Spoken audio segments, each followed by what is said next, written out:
Par rapport aux chiffres, selon le COJAT, donc un organisme gouvernemental, coordinateur des activités gouvernementales dans les territoires, près de 1 341 000 tonnes de nourriture ont été envoyées dans la bande de Gaza, ce qui représente 1,5 kg par jour et par personne.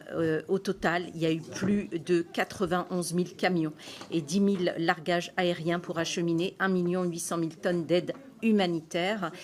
Voilà, et puis moi je voudrais bien savoir pourquoi, comme le disait mon collègue Maillard, on ne parle pas de l'Égypte. Merci beaucoup Madame Catala. Et après j'aimerais bien qu'on puisse passer au vote. Madame Diop aussi, après on passe au vote. Tout le monde aura largement parlé là et je pense qu'on doit avancer. Madame Catala.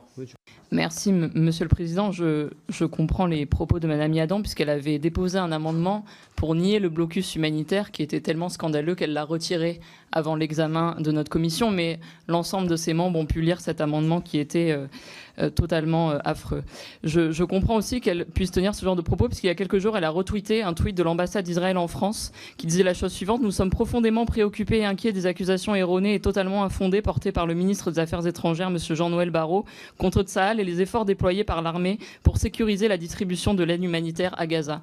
Madame Yadan relaye donc la propagande de l'État israélien, relayée ici par son ambassade, et elle relaye également la propagande concernant la Gaza Humanitarian Foundation, qui a été créée par Israël et par les États-Unis pour se substituer aux Nations Unies et pour pas que les organismes des Nations Unies voient les crimes commis à Gaza.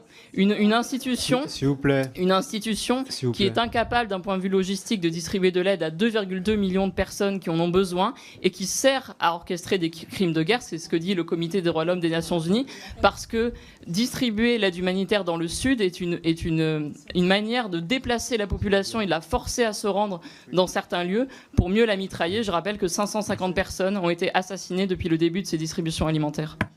Merci beaucoup.